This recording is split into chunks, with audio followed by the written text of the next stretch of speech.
Hello friends, welcome back. In last few session, we learned about the effects of current. Basically, what is current, what is electricity, and then we have seen the effects of current, particularly the heating effect of current. Electric current ज्यावेळेस कंडक्टरमधून जातो, it produces heat in the conductor, in the surrounding of the conductor. So आपण त्या last सेशनमध्ये हे शिकलो की ही heat कशी produce होते, राईट. आणि मग त्यानंतर आपण त्याचे ॲप्लिकेशन्स बघितले. सो आज आपल्याकडे इलेक्ट्रिक हीटर आहे, आपल्याकडे इलेक्ट्रिक ओव्हन आहे, आपल्याकडे इलेक्ट्रिक आयर्न आहे, आपल्याकडे इलेक्ट्रिक गीझर आहे, we have electric boiler and so many appliances that we have developed on the basis of phenomenon that if the current passes through the conductor having more resistance, the entire electrical energy can be converted into heat energy.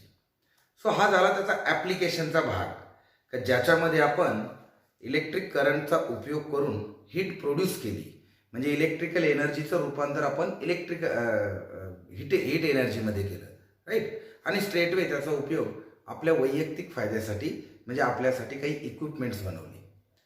आपण त्यात होणाऱ्या ॲक्सिडेंटचीही चर्चा केली की कधी कधी wire short झाल्यामुळे, wire एकमेकांना टच झाल्यामुळे, म्हणजे तुमची जी फेज लाईन आणि मेन लाईन, न्यूट्रल लाईन जर ही जर एकमेकांना टच झाली तर तिथं large amount of current draw होतो आणि त्या ठिकाणी जी निर्माण झालेली प्रचंड हीट आहे त्याच्यामुळे कधी कधी आग लागू शकते, राईट.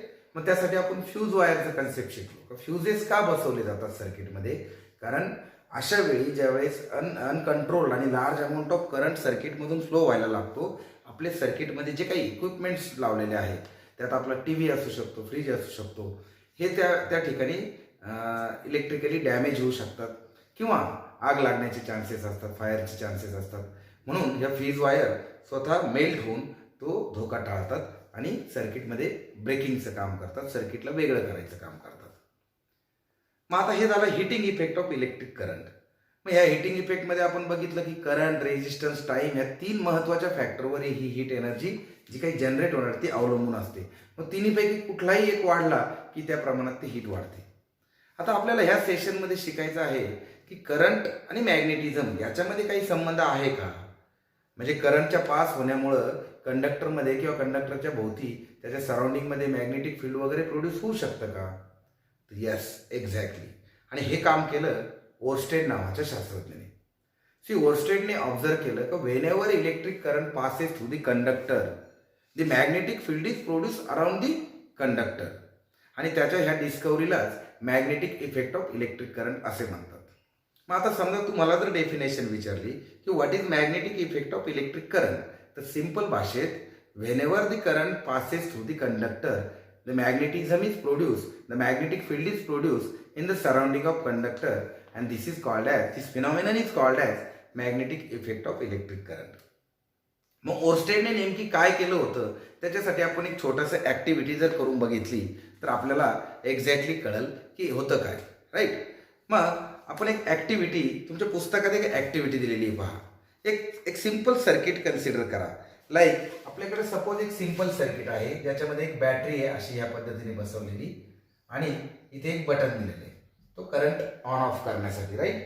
आणि हे सर्किट या पद्धतीचं एक सर्किट आहे, इथे प्लस, इथे मायनस आणि इथे प्लग की, ठीक आहे. आता आपण इथे सर्किटच्या जवळ, ह्या वायरच्या जवळ इथे एक मॅग्नेटिक निडल प्लेस केलेली आहे लाईक दिस, जी नॉर्मली कशी असते, नॉर्थ साऊथ डायरेक्शनला डिरेक्टेड असते. लास्ट स्टँडर्डमध्ये आपण मॅग्नेटिक फील्ड, मॅग्नेट याच्याबद्दल शिकलो, राईट. सो मॅग्नेटिक फील्ड आपण कसं रिप्रेझेंट करतो, मॅग्नेटिक लाईन्स ऑफ फोर्सने. आणि सगळ्यात महत्त्वाची मॅग्नेटच्या आपण प्रॉपर्टी शिकलो.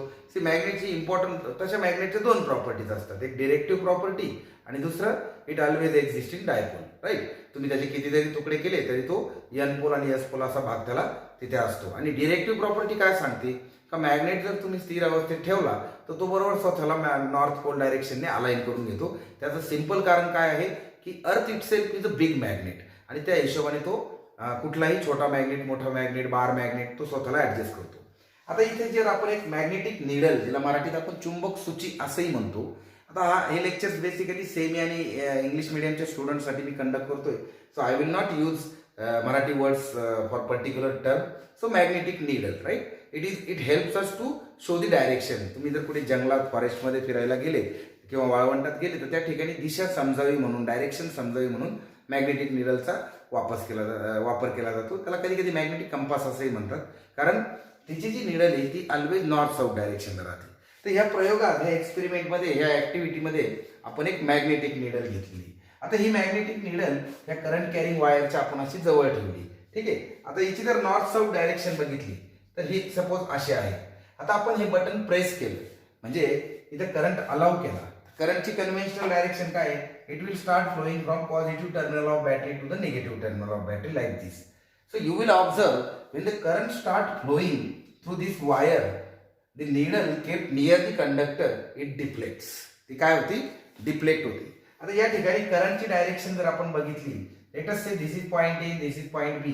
तर ए टू बी जर करंट वाहतोय तर निडल अशी ह्या पद्धतीने इथे डिफ्लेक्ट झालेली तुम्हाला लक्षात येईल. ठीक आहे. So needle will deflect like this.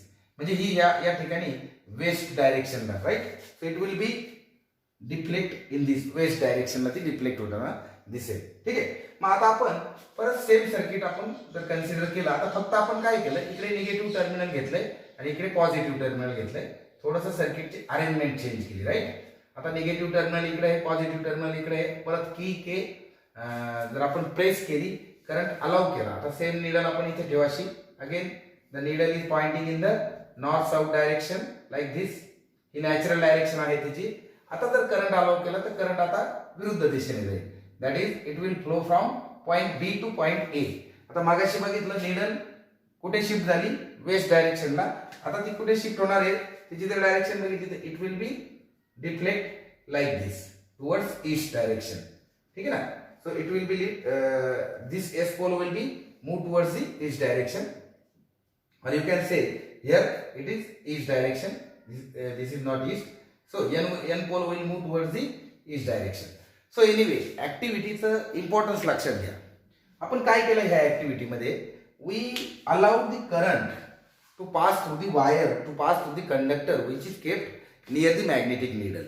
And what we observe, whenever we change, first thing we have observed two things. One is whenever we allow current to pass through the conductor, the magnetic needle kept near the conductor deflects. मग तिथे deflection itself आपल्याला काय indicate करतं की यार there must be some magnetism, that is why the needle is deflecting. कारण otherwise needle येण्यास pole स्थिर राहिलेली आहे, पण ती आता डिफ्लेक्ट झाली. कारण का? तर इथनं करंट जातोय. मग ती डिफ्लेक्ट मॅग्नेटिक फील्ड असल्याशिवाय ती डिफ्लेक्ट होऊ शकत नाही, राईट. मग दॅट मीन्स मॅग्नेटिक फील्ड इथे कुठेतरी प्रोड्यूस झाले. आता आपण फक्त करंटची दिशा बदलली तर ती पुन्हा डिफ्लेक्ट झाली. फक्त पहिल्या केसमध्ये ती वर डिफ्लेक्ट झाली, दुसऱ्या केसमध्ये ती खाली डिफ्लेक्ट झाली. म्हणजे दुसरी गोष्ट, दुसरं ऑब्झर्वेशन काय, तर करंटची दिशा त्या मॅग्नेटिक फील्डची दिशा बदलते, right. So this is what the Oersted also observed when he was working on this experiment, and then he concluded that magnetic field is produced in the surrounding of conductor when the current passes through the conductor. And one more thing he concluded, that this magnetic field, strength of this magnetic field, intensity of this magnetic field depends upon the amount of current, first thing, and its direction depends upon the direction of current. कारण तुम्ही इथं बघितलंय current A to be जातोय, needle वरच्या दिशेला shift झाली, करंटची दिशा उलटी झाली, निडल खालच्या दिशेला शिफ्ट झाली. म्हणजे करंटची दिशा देखील त्या मॅग्नेटिक फील्डची दिशा बदलते.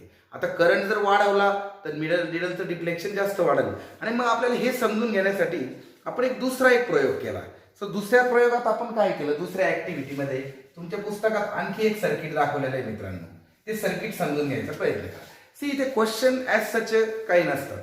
क्वेश्चन अल्टिमेटली हाच, what is magnetic effect of electric current, किंवा what happens when the current increases, what happens when the direction of current changes. म्हणजे हे जे क्वेश्चन्स आहेत ना, हे तुमचं अंडरस्टँडिंग बेस्ड क्वेश्चन तयार होतील after you understand the complete phenomenon, right. मग आता कम्प्लीट फिनॉमिनन समजून घेण्यासाठी तुमचं बुक ऍक्टिव्हिटी बेस्ड बनवलेलं आहे सायन्सचं. त्यामुळं इथे आपल्याला बेसिकली एक्सपेरिमेंट काय केलेलं आहे, ऑब्झर्वेशन काय आहे, आणि मग आपण कन्क्लुजन काढणार. आता सेकंड याच्यामध्ये काय केलं, we again constructed a circuit like this. आता इथे आपण परत एक बॅटरी घेतली, त्यानंतर त्या बॅटरीला इथे आपण एक ॲमीटर लावलं, because this time we have to control the value of current. And इथे एक व्हेरिएबल रेजिस्टर लावला. ठीक आहे. आणि ते सर्किट आपण या पद्धतीने बनवलं. आता इथे एक की लावली to on and off the circuit, ठीक आहे. आता आपण काय केलं, एक कार्डबोर्ड शीट घेतलं, एक पुठ्ठा आपण घेतला, राईट, कार्डबोर्ड शीट. सो आता ते कार्डबोर्ड शीट आपण ह्या पद्धतीने त्याला एक छिद्र पाडून तो करंट कॅरिंग कंडक्टर त्याच्यातून पास केला, लाईक दिस, ठीक आहे. आता इथे एक मॅग्नेटिक नीडल तुम्ही ठेवली. Suppose this is a magnetic needle. Now by pressing this key current is allowed to flow through the circuit. हे बटन दाबलं, करंट सर्किट मधून फ्लो व्हायला लागला. आता करंटची कन्व्हेन्शनल दिशा कशी असणार आहे, positive terminal of battery to the negative terminal. मग हा करंट असा फ्लो होतोय, राईट. मग आता ही नीडल तिचं डिफ्लेक्शन दाखवणार आहे, right. Needle will show the deflection. नाव ही नीडल तुम्ही ह्या वायर पासून थोडीशी जवळ ठेवली, नंतर तिची पोझिशन चेंज करत गेली, तर you will see that when it is very close to the conductor, when it is close to the conductor, ती ज्यावेळेस कंडक्टरच्या जवळ आहे ती जास्तीत जास्त डिफ्लेक्शन दाखवते. आणि जसं जसं तुम्ही लांब गेले डिफ्लेक्शन थोडं थोडं कमी झालं. आता समजा तुम्ही तिच्या पोझिशन पेन्सिलने जर अशा मार्क केल्या, सो हे जी मार्किंग तिथे तयार होईल त्याला आपण काय म्हणू, मॅग्नेटिक लाईन्स ऑफ फोर्स. कारण आपण इलेक्ट्रिक फील्ड, मॅग्नेटिक फील्ड हे इमॅजिनरी लाईन्सने आपण रिप्रेझेंट करत असतो. आणि ही मेथड आपल्याला कोणी दिली, मायकल फॅरेडेने. का आपल्याला हे प्रत्यक्ष दिसत नाही, इलेक्ट्रिक फील्ड, मॅग्नेटिक फील्ड आपल्याला प्रत्यक्ष दिसत नाही. मित्रांनो, फिजिक्समध्ये बऱ्याचशा अशा गोष्टी असतात ज्या आपल्याला ॲझ्युम करून, गृहीत करून किंवा व्हिज्युअलाइज करून जावं लागतं. त्यामुळे फिजिक्स जर समजून घ्यायचं तर you should have good visualization power and you should have that habit with you, right. So इथे आपण पेन्सिलच्या सहाय्याने या मार्किंग केल्या. आता काय करूया, आपण हे निडल काढून घेऊ आणि त्याच्याऐवजी तिथे लोखंडाचा चुरा टाकू, म्हणजे आयर्न फायलिंग ज्याला म्हणतो, ठीक आहे. सो लोखंडाचे पार्टिकल जर तिथे टाकले and again if we allowed the current to flow through the circuit, तर आपल्याला दिसेल या पेन्सिलच्या मार्किंग प्रमाणे त्या आयर्न फायलिंग अशा कॉन्सेंट्रिक सर्कलमध्ये स्वतःला अरेंज करतात, राईट. मग याच्यावरून काय कन्क्लुजन निघतं, तर याच्यावरून काय कन्क्लुजन निघेल, सिंपल आहे मित्रांनो, का मॅग्नेटिक फील्ड जिथे स्ट्रॉंग आहे तिथे you will see the iron filings are more. आणि मग ते सर्कल्स जसे जसे कॉन्सेंट्रिक सर्कलची रेडियस वाढत जाईल, you will find less and less filings there. म्हणजे मॅग्नेटिक फील्ड कंडक्टर पासून जसं जसं आपण लांब जातो त्या ठिकाणी वीक झालेलं तुम्हाला दिसेल, right. That is the observation you will see in the when we put the iron filings there, right. So this is what the intention of this experiment. मग आपण पहिलं ऑब्झर्वेशन केलं का whenever current passes through the conductor, what happens, there generates a magnetic field in the surrounding of conductor and the strength of that magnetic field increases or decreases with the conductor. मग आता हे जे magnetic field आहे, ह्या magnetic फील्डची जर आपल्याला दिशा समजून घ्यायची असेल तर we need to do one more experiment, और otherwise we have to change the direction of current. मग आपण करंटची डायरेक्शन जर बदलली तर डिफ्लेक्शन ऑफ नीडल बदलल आणि त्या हिशोबाने we can say that direction of magnetic field also changes. No there must be some concrete law for that. आणि म्हणून तुमच्या पुस्तकात एक लॉ तिथे एक्सप्लेन केलेला आहे. तर तो लॉ काय तो समजून घेऊया आपण, ठीक आहे. तर आपल्याला त्याने दिलेला आहे फ्लेमिंगचा right hand thumb rule. See हा आपला उजवा हात, राईट. सो फ्लेमिंगचा राईट हँड थंब रूल काय सांगतोय, समजा हा करंट कॅरिंग कंडक्टर आहे, राईट. हा पेन म्हणजे काय, करंट कॅरिंग कंडक्टर आहे. हा करंट कॅरिंग कंडक्टर असं इमॅजिन करा तुम्ही हा हातामध्ये धरला, राईट. आणि ज्या दिशेने करंट वाहतोय त्या दिशेने जर तुम्ही तुमचा अंगठा, तुमचा थंब स्ट्रेच केला तर हे जे कर्ल फिंगर्स आहेत that will describe the direction of magnetic field. Like हा तुमचा उजवा हाताचा अंगठा, ठीक आहे. आणि हे कर्ल फिंगर्स, तुमचे curl fingers like this. So if we held the conductor in the right hand, आता हा अंगठ्याच्या दिशेने जर करंट असेल तर हा जो राऊंड आहे हाताच्या बोटाने केलेला, right. So this is your right hand, right. This is your right hand. So आता हे जे कर्ल फिंगर आहे हे कशाची दिशा दाखवतात, these are showing the direction of magnetic field. म्हणजे याला टँजेन्शियल डायरेक्शन मध्ये तुमचं काय असतं, magnetic field. So Fleming's right hand thumb रूलची स्टेटमेंट काय येईल की held the conductor in your right hand such that the thumb is outstretched in the direction of current and the fingers are curled around the conductor. In such a case, the curled finger indicates the direction of magnetic field.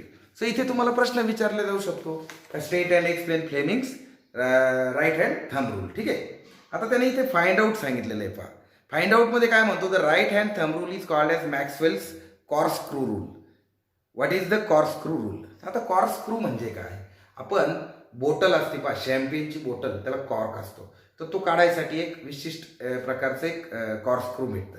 तर आपण जर त्याला जसं फिरवतो आपण, so त्या हिशोबाने तो कॉर्क बाहेर येतो. So it is leave it. तुम्हाला मेनली फ्लेमिंग्स रूल समजला पाहिजे, ठीक आहे. सो हा जस्ट एक्स्ट्राचा पार्ट आहे. So this is about the basics of whatever experiments the Oersted and other scientist that time done, तर त्याच्यातून निघालेला आउटकम आहे. सो आता आपण 10वीच्या पॉईंट ऑफ व्ह्यूने, बोर्डाच्या पॉईंट ऑफ व्ह्यूने आणि 11वी सायन्स किंवा पुढच्या भविष्याच्या सायन्सच्या बेसिकच्या पॉईंट ऑफ व्ह्यूने हे लक्षात ठेवायचं का Wien ever current passes through the conductor, the magnetic field is produced in the surrounding of conductor, and this phenomenon is called as magnetic effect of electric current. दुसरा महत्वाचा पॉइंट लक्षात ठेवायचा, the direction of magnetic field changes if the direction of current changes. तिसरा महत्वाचा point लक्षात ठेवायचा, the strength of magnetic field, the intensity of magnetic field is more near the conductor and it becomes weaker and weaker away from the as we move away from the conductor. म्हणजे आपण जर इथे एक point घेतला तर ह्या पॉइंटला magnetic field कमी असेल आणि ह्या जवळच्या पॉइंटला मॅग्नेटिक फील्ड जास्त असेल. देन नेक्स्ट चौथा पॉइंट लक्षात ठेवायचा, if the magnitude of current increases then the magnitude of magnetic field also increases. जितका जास्त करंट तितकं जास्त मॅग्नेटिक फील्ड. मित्रांनो, भविष्यात तुम्हाला इथे करंट दिला जाईल आणि तुम्हाला त्या मॅग्नेटिक फील्डच्या संदर्भात ज्या काही फिजिकल क्वांटिटीज आहे त्या काढण्यासाठी तुम्हाला डेरिव्हेशन शिकवले जाईल. पण हे बेसिक जर क्लिअर असेल तर त्या ठिकाणी तुम्हाला तो टॉपिक आणखी सोपा जाईल. आता आपल्याला ह्याच टॉपिकमध्ये पुढचा भाग हा शिकायचा आहे की जर आपल्याकडे आता स्ट्रेट करंट कॅरिंग कंडक्टरच्या संदर्भात आपण शिकलो. If your conductor is straight and long then the magnetic field is produce in its surrounding. Circular त्याच्या भोवती मॅग्नेटिक फील्ड तयार होतं. Now if your conductor is circular then what happens, तर आपण त्याच्यासाठी एक एक्सपेरिमेंट करू. आपण जर समजा एक सर्क्युलर कॉईल घेतली लाईक दिस, एक सर्क्युलर कॉईल घेतली आणि तिला एक एक्सटर्नल सर्किट तयार केले just like the earlier circuit, right. So याच्यातून आपण करंट पास केला. So that current will pass through the coil like this and again याच्या भोवती काय होईल, मॅग्नेटिक फील्ड तयार होईल. आता ते जर मॅग्नेटिक फील्ड बघितलं तर ते मॅग्नेटिक फील्ड असे कॉन्सेंट्रिक सर्कलने दाखवता येईल. मग आपण इथं जर मॅग्नेटिक निडल जर ठेवली तर ती अशी नॉर्थ साऊथ इथं सेटल होईल. दॅट मीन्स याचं कन्क्लुजन काय होईल, for the current carrying circular loop the magnetic field is produced along the axis of that coil. तर त्या कॉईलच्या ऍक्सिसच्या अलॉंग मॅग्नेटिक फील्ड तयार होतं. कारण इथे जर टँजंट ड्रॉ केली आपण या सर्कल्सला तर that tangent will be parallel to the axis or it will overlap with the axis for the extreme circles. So simple, for current carrying loop the direction of magnetic field is along the axis of that current carrying loop. तर हे त्या ऍक्टिव्हिटीचं conclusion निघेल, ठीक आहे. आता आपण असंच आणखी एक इलेमेंट घेतला लाईक सोलेनॉइड. सो मित्रांनो, सोलेनॉइड म्हणजे काय, सिंपल, आपण जर एक सिलेंड्रिकल ऑब्जेक्ट घेतलं असं आणि ह्या सिलेंड्रिकल ऑब्जेक्टला जर आपण अशा कॉईल स्वरूपात जर गुंडाळली आणि त्याला 2 टर्मिनल तयार केले and again we allowed the current to pass through this coil. So current याच्यातून जाईल, ठीक आहे, असं या पद्धतीने, आणि it will come out of the second terminal. मग हा करंट काय करेल, it will produce magnetic field like this. So या magnetic lines of magnetic lines तुम्हाला अशा पद्धतीने दिसतील आणि इथं परत तुम्हाला along the axis magnetic field दिसेल as well as you will see the magnetic field in the surrounding of solenoid also. आता ह्या मॅग्नेटिक फील्ड बद्दल सुद्धा आपण काही महत्वाचे पॉईंट काढू शकतो का magnetic field is maximum along the axis of solenoid, that is first point. Then it goes on decreasing as we move away from this solenoid. म्हणजे जर इथे कुठेतरी लांबचा पॉईंट जर घेतला आपण तर या ठिकाणी ते मॅग्नेटिक फील्ड काय असेल, वीक असेल, त्याची स्ट्रेंथ काय असेल, वीक असेल. सो हे तुम्हाला magnetic field of current carrying सोलेनॉइडच्या बाबतीत तिथं शिकायला भेटेल. सी इथे जर प्रश्न विचारला की what is solenoid then write a note on magnetic field of the solenoid. So तुम्ही थोड्यात एक आकृती काढून सोलेनॉइड काय आहे हे एक्सप्लेन करू शकता की wire wound on a cylindrical former is called as solenoid. When current passes through the solenoid, the magnetic field is produced in its surrounding and as well as along the axis. This magnetic field is maximum along the axis and it goes on reducing as we move away from the solenoid. असे conclusions तुम्हाला तिथे लिहिता आले पाहिजे, ठीक आहे. So हे झालं magnetic field, magnetic effect of electric current, ठीक आहे. सो मित्रांनो, सगळं ऍक्टिव्हिटी बेस्ड टॉपिक आहे. इम्पॉर्टंट क्वेश्चन हाच आहे की what is magnetic effect of electric current. याचे ॲप्लिकेशन्स भरपूर होतात. फ्युचरमध्ये आपल्याला याचे ॲप्लिकेशन शिकायचे आहेत. आपण मुव्हिंग कॉईल, गॅल्व्हॅनोमीटर याच्यापासून बनवलं. देन आपण व्होल्टमीटर, ॲमीटर अशा बऱ्याचशा डेव्हलपमेंट केल्या. आता इथे एक इंटरेस्टिंग पार्ट आहे जो तुम्हाला एक क्युरियोसिटी तुमच्या मनात निर्माण झाली असेल की सर सांगतायत का when current passes through the conductor magnetic field is produce around the conductor and that magnetic field changes with the current as current increases, magnetic field increases, as it decreases magnetic field also decreases. So हे सगळ्या गोष्टी आहेत. आता तुम्हाला एक प्रश्न पडला असेल की if the conductor is place in moving magnetic field then what happens. If conductor but current is not passing through conductor, like हा एक कंडक्टर आहे म्हणजे एक मेटल पीस आहे. If it is place in the magnetic field, moving magnetic field, then what happens, the current is produce in this. And that is why we are going to learn electromagnetism in next session. So त्याला म्हणायचं electromagnetic induction. याला म्हणायचं magnetic effect due to electric current आणि magnetic फील्डमुळे तयार झालेल्या करंटला काय म्हणायचं, electromagnetic induction. So both are interesting part. Now in next lecture our target is to learn the force acting on the conductor. मित्रांनो ही थेअरी फार इम्पॉर्टंट आहे की जी नेक्स्ट सेशनला तुम्हाला शिकवणार आहे. बिकॉज हा फिनॉमिनन म्हणजे जस्ट एक काहीतरी घडतंय म्हणून शिकायचं नाही. याची इक्वेशन्स आपल्याला या स्टेजला शिकायची नाही कारण it is not given in your syllabus. इथे फक्त डेफिनेशन्स आणि डिस्क्रिप्शन्स आपल्याला शिकायचे आहेत. फिनॉमिननमधून एक अंडरस्टँडिंग करायची आहे. आता महत्त्वाचा पार्ट काय आहे की हे जे करंट कॅरिंग कंडक्टर आहेत हे याच्यातून जाणाऱ्या करंटमुळे मॅग्नेटिक फील्ड प्रोड्यूस करतात and they are subjected to certain type of forces there due to that magnetic field. तर तो फोर्स आपल्याला स्टडी करायचा आहे. म्हणजे force acting on the conductor place in a magnetic field. तो असेल आपला नेक्स्ट टॉपिक. त्या फोर्सची दिशा काय असते वगैरे वगैरे आपण त्याच्यात शिकणार आहे. So don't miss that lecture which is very basic lecture, very important lecture for the basics. ठीक आहे. So keep watching. Thank you very much.